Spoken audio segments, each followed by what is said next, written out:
Sojojin da suka yi juyin mulki a jamhuriyar Nijar sun cimma matsayar tattaunawa da ƙungiyar raya tattalin arzikin ƙasashen yammacin Afirka ta ECOWAS. Sabon Firaministan Nijar Ali Mahamani Limani Zain shi ne ya bayyana haka ga manema labarai bayan tawagar malaman Najeriya ta ziyarci jagoran masu juyin mulkin Janar Abdurrahmani Tchiani a jiya ranar Asabar a Yamai. Wannan ne karan farko da sojojin suka nuna alamar sun yi sulhu tun bayan da suka kifar da gwamnatin Muhammad Bazoum a ranar 26 ga watan Yuli. A lokacin da 'yan jarida suka tambayi Firaministan ƙasar ko sojojin sun shirya yin sulhu, ya ce tabbas wannan shine abin da jagoransu ya faɗa wa malaman. Ya ce yana fata nan da 'yan kwanaki kaɗan masu zuwa za su soma tattaunawa da ECOWAS. Firaminista Limani ya bayyana takunkuman da ECOWAS ta sanya wa ƙasar ta Nijar, waɗanda ya ce sun jefa su cikin mawuyacin hali a matsayin rashin adalci. Ya ƙara da cewa takunkuman sun saba dokokin ƙungiyar ECOWAS, ya kuma ce ba za su amince a gindaya musu wani sharaɗi kafin a cire takunkuman ba.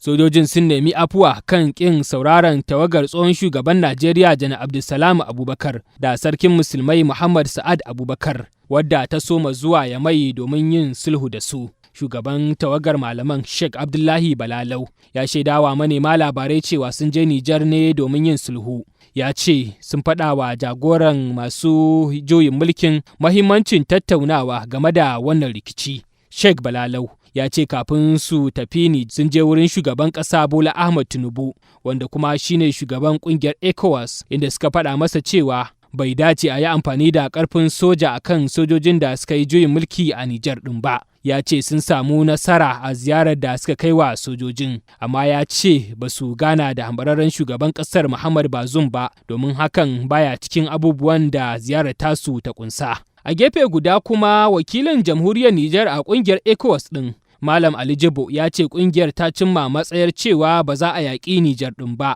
Ya bayyana hakan ne bayan kammala taron majalisar ƙungiyar a ranar Asabar, inda ya ce an samu nasara a zaman. Jama'a kun saurari president ɗinmu, cikin president ɗin ECOWAS akwai Zille shine na biyu a nan ECOWAS. Kuma shi mu ce yau dai alhamdulillah wannan taron da muka zauna a yau muka tattauna akan wannan matsala da ke Nijar, yau dai mun na da farin ciki tunda cikin duk jama'an da muka taru mun samu rinjaye akan wayanda ba su yarda a yakin nan ba a nan ECOWAS. Kamar kan da president ɗin ya ce, president Zille ya ce shine mun tambayi shugabannin ƙasa su buɗe iyaka kayan abinci ya shiga. Yau yanzu a Manaville mun muna da mota dubu, sun fi ma dubu zan ce, da kaya na Niger, kuma yan Niger na Najeriya, kuma gashi ana ruwa. Na biyu akwai wanda suka je suka sauke kaya, mutanen Benin sun fi 500, mota ta fi 500. Yanzu haka tana a Gaya tana so ita ma ta shigo. Don haka nan ina son dai mu yi ma al'umma magana, mu ce musu to alhamdulillah ina jin yau dai shi mu ce a wurin ECOWAS na Parliament ECOWAS akwai nasara. Mun samu rinjaye 100% suna son a zaman an buɗe boda, an mai da Niger wuta,